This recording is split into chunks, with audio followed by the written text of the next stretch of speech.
Buen día. El motivo por el que le estoy hablando hoy es porque me pidieron que hiciera un resumen de la Revolución de Mayo. Y vamos de vuelta.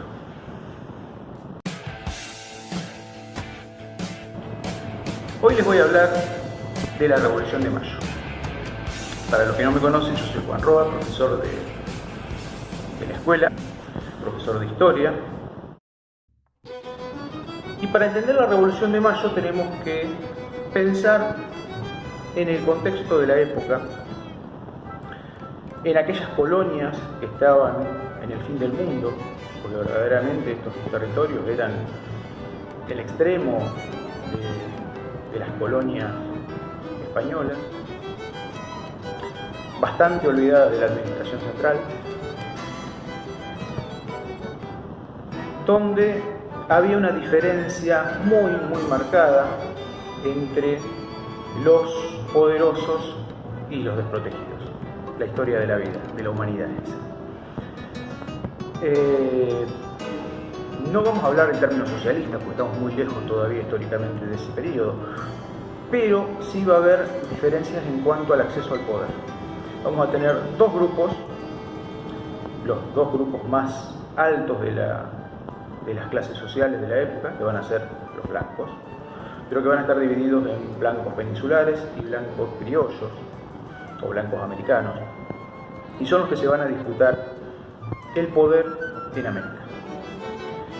Pero antes de llegar a eso tenemos que ver qué es lo que estaba pasando en Europa, y en Europa nos vamos a encontrar que el siglo XIX había comenzado con una guerra, podríamos decir una guerra mundial, donde estaban interviniendo todas las potencias de la época, claro, las potencias europeas.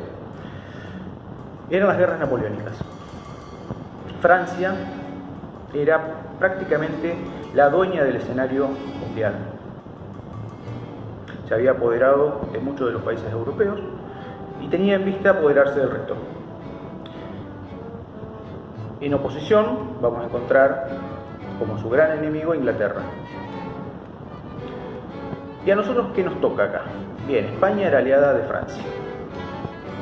Por lo tanto, las colonias estaban en guerra con Inglaterra. Eso explica las invasiones inglesas, por ejemplo. Pero bien, las invasiones inglesas ocurrieron en 1806 y 1807.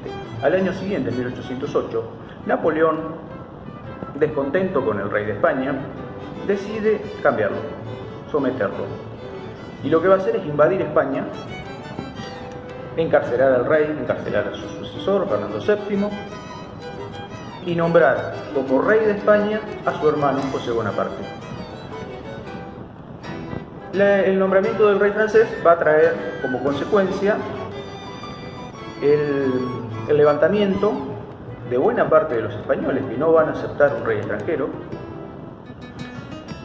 y que además van a organizar un gobierno que ellos van a considerar legítimo y que va a ser formado por juntas regionales, pero que a su vez se va a formar a nivel imperial una junta central que sesionaba en Sevilla. Y ese va a ser el legítimo gobierno que van a aceptar tanto los españoles como las colonias. Hasta ahí no hay problema. Ese gobierno juntista, es el que va a nombrar a los gobernantes de todos los territorios ultramarinos, incluyendo el virreinato del Río de la Plata. Pero acá, y vamos a centrarnos en Buenos Aires ahora, cuando digo acá, digo, bueno, en esa época esto era territorio indígena todavía. Pero en Buenos Aires había un movimiento muy importante de criollos que buscaban, en algunos casos, la independencia, los más radicalizados, y en otros casos la autonomía. ¿Qué pasaba en Buenos Aires? Buenos Aires era uno de los distritos más olvidados de las colonias españolas. Y los criollos querían acceder al gobierno de sus ciudades o directamente del virreinato, puestos que eran relegados, a los que eran relegados por españoles nacidos en la península ibérica.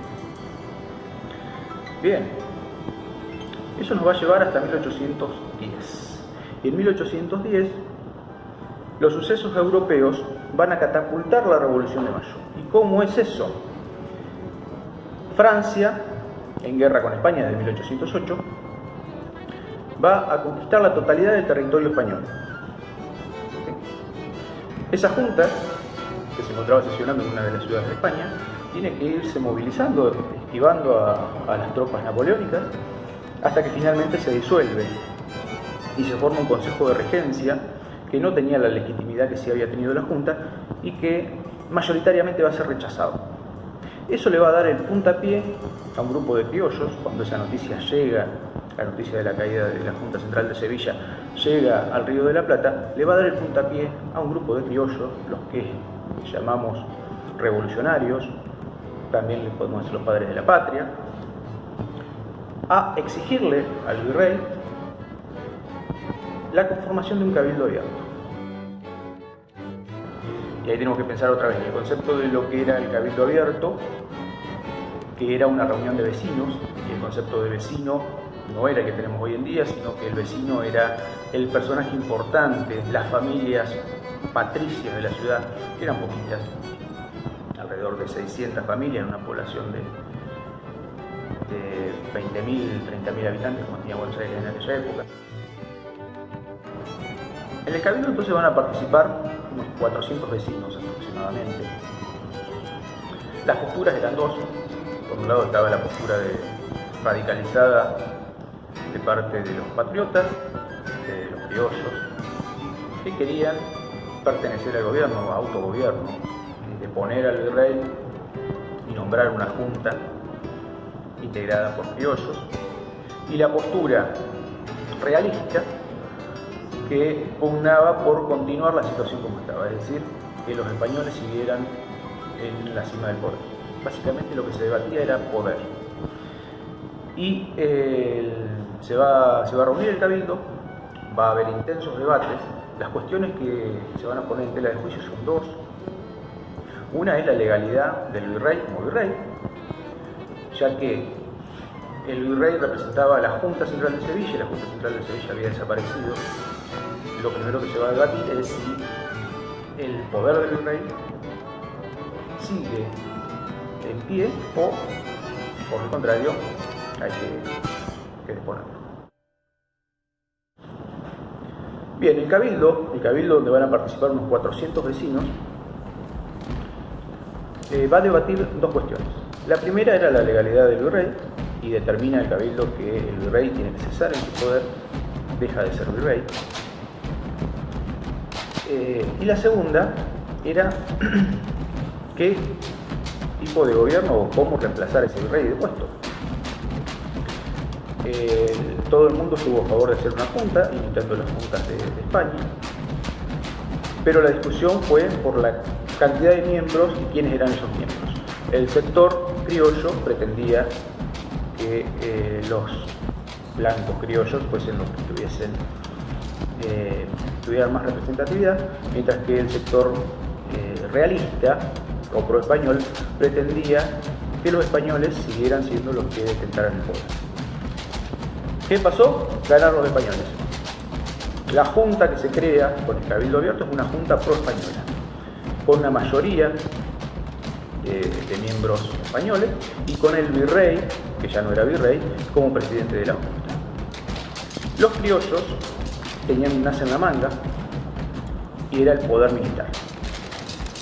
El único cuerpo de regimiento que había en la ciudad de Buenos Aires era el de los patricios, y los patricios estaban integrados íntegramente por criollos.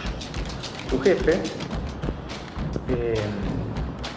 Saavedra, Cornelio Saavedra, también era criollo, y los criollos revolucionarios lo van a involucrar en esta partida patriótica, y van a ser los patricios los que van a presionar al cabildo, ya al cabildo ordinario, no al cabildo abierto, sino al cabildo que gobernaba la ciudad de Buenos Aires, para que el día 25 forme una junta nueva. Y es la junta que nosotros consideramos la primera junta de gobierno. Ahí comienza la revolución. Después esa revolución va a tener muchas idas y vueltas. Casi todos sus miembros, los miembros de la primera junta, van a terminar muy mal.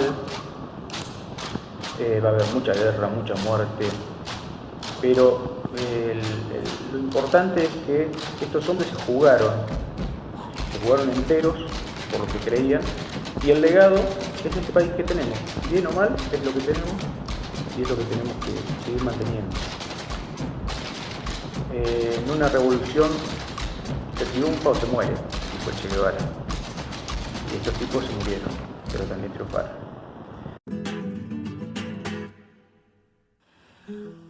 Para recuperar el papel de la mujer en la Revolución de Mayo, tenemos que construir esa representación tradicional de los que se hacen en los actos escolares, que pone siempre como de protagonista a los hombres, como los hacedores de la historia, y que invisibiliza el rol de la mujer y el protagonismo que tuvo dentro de estos periodos históricos.